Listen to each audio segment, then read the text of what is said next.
جميل. قال فأخبرني، قال جبريل عليه السلام فأخبرني عن الإحسان.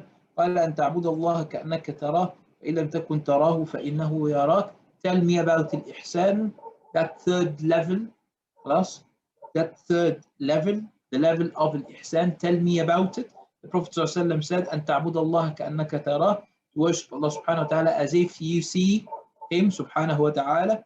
فإن لم تكن تراه, if this is a difficult idea for you, if you do not see Him and you do not see Him, then consider that He is always seeing you subhanahu wa ta'ala. What is al-ihsan? What is the meaning of al-ihsan? A lot of people, when they talked about al-ihsan, they said it's muraqabatullahi azza wa jal. When we talk about al-muraqabah, the word muraqabah, خلاص, so it has meanings. One of the meanings is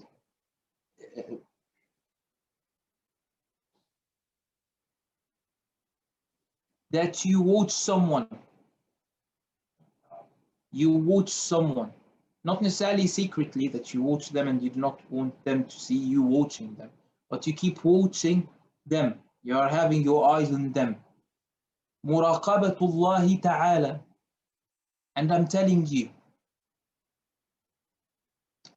this word, like raqab, fa'al, kaqatal, خلاص, it gives the meaning of two people or two sharing the same action. Like the word, like the verb fight. I fight to you and you are not fighting. It's not a fight then, right? It has to be something that we both do. Two participants. But the language is not doesn't convey that meaning easily, that we make two subjects to share the same verb. Even in the Arabic language, it's not easily done. And that raqab fa'al does the job.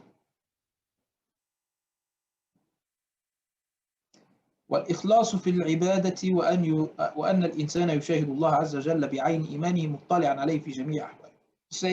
The same meaning. خلاص. طيب, أن تعبد الله كأنك تراه.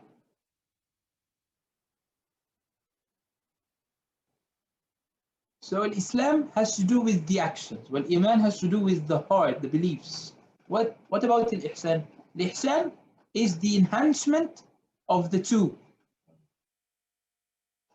The howness, the way of doing the two.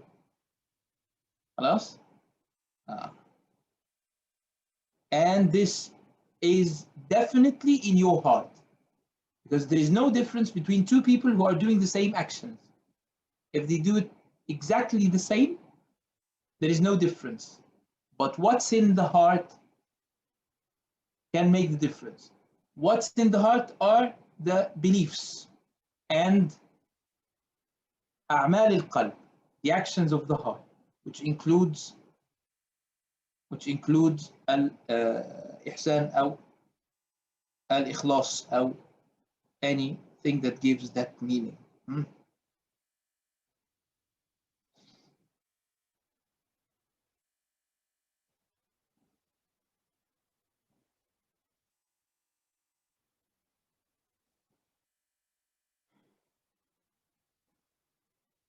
This is like a gift for our brothers and mashayikh from the dars of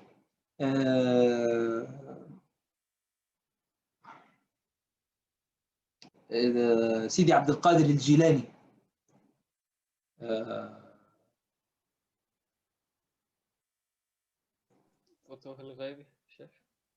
Futuh al-Ghaib, Sidi Abdul Qadir al-Jilani, that we explained on Friday, if I remember correct.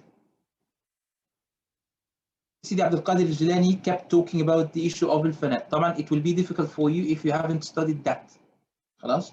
And if you have a problem with the Sufiya, just ignore this for now, because you will be dealing with something that you do not really understand, so it's no use So wait, and you will study it, inshallah, sooner or later, or you will search for al-haqq, inshallah. But for now, he talked about this concept of al-fana. And what is al-fana? Al-fana is to see nothing but Allah subhanahu wa ta'ala, which means that nothing exists except for Allah subhanahu wa ta'ala. If someone is stupid, he will say, this means that the universe is Allah.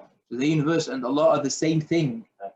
So they are, yani Allah and the universe, and they are all together. So you can find Allah in that desk and in that chair, and this is stupid and superficial. What it really says, the universe exists, but if not for Allah, it wouldn't exist. So everything is because of Allah subhanahu wa ta'ala. And Allah is the real doer of things, and no one is the doer of things. Allah is the only doer of things. If you keep thinking about these ideas, you will just conclude that nothing exists but Him subhanahu wa ta'ala. He is the only reality. And Allah subhanahu wa ta'ala is different from the rest of things, right? So He and His attributes are different, right? So His existence, which is one of the attributes, is different from your existence, which is one of your attributes. And if one existence is actual and the other is metaphorical, then definitely His existence is actual and yours is metaphorical. And in that case, the one that really exists is Him subhanahu wa ta'ala. One of the mashayikh of Baghdad that the Tufi narrated from, or he mentioned that story, when he was reading the hadith, they read it in a very clever way and said, فَإِن لَمْ تَكُنْ he said what? أُعْبُدِ اللَّهَ كَأَنَّكَ تَرَاهُ. Same hadith, the same of the hadith, same wording of the hadith. Worship Allah subhanahu wa ta'ala as if you see Him. أُعْبُدِ اللَّهَ كَأَنَّكَ تَرَاهُ. فَإِن لَمْ تَكُنْ, the hadith says, فَإِن لَمْ تَكُنْ تَرَاهُ فَإِنَّهُ يَرَاكَ. The man didn't do this. The man said it like this. أُعْبُدِ اللَّهَ كَأَنَّكَ تَرَاهُ فَإِن لَمْ تَكُنْ, pause, تَرَاهُ. And this is a conditional. فَإِن لَمْ تَكُنْ, if you are not, you see Him. It originally says, and if you are not seeing Him, He sees you. خلاص? He made it in a different way. And if you are not,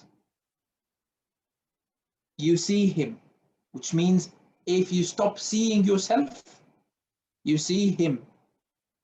If you stop seeing your existence, you see Him.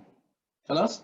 By the way, what I'm trying to explain now is the basic concepts that you go when you are doing da'wah, and I hope people do not do da'wah unless they are qualified. I'm just saying, when you do da'wah and you tell that man or woman that comes complaining about Allah not answering her dua, He doesn't answer my dua, why I deserve to be answered. Why did He do that to me? This is someone who sees himself, but it's clear, right? There is some implicit ways of seeing yourself, like thinking that you deserve it and the other man didn't. That you are, your ego, yes.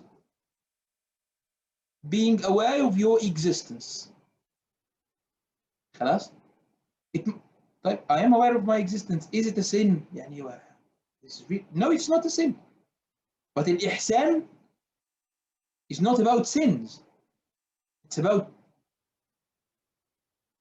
developing, enhancement, rising in the maratib. You have already been a Muslim. You have already been a mu'min. We are not now talking about sins and not sins.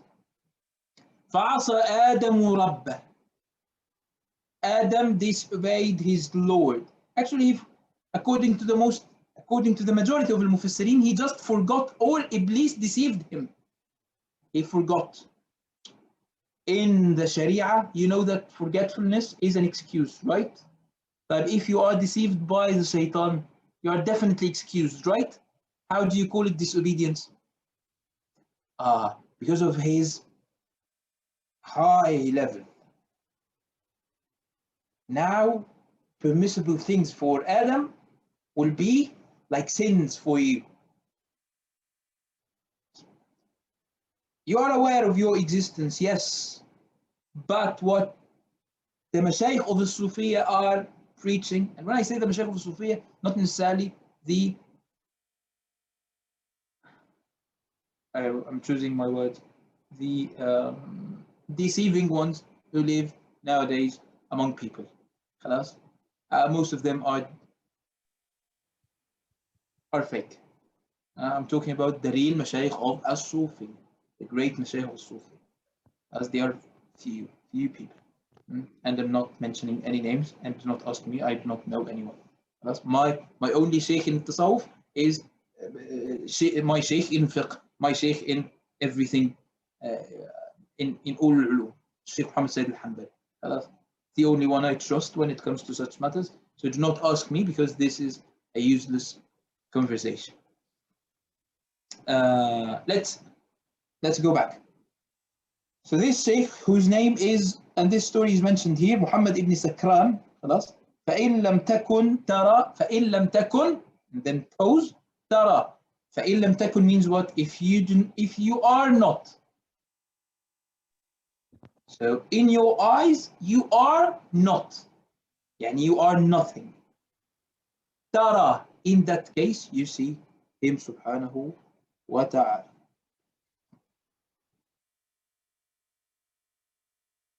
This is, to conclude, this is the basic concept of the Sufiya when they say at-takhliyah qabla at-tahliyah. Takhliyah means to remove something from another. So to remove yourself from yourself. And to be empty. To have an empty vessel. And then it is filled with Al-Iman wal-Islam wal-Ihsan, especially Al-Ihsan. Now, جميل.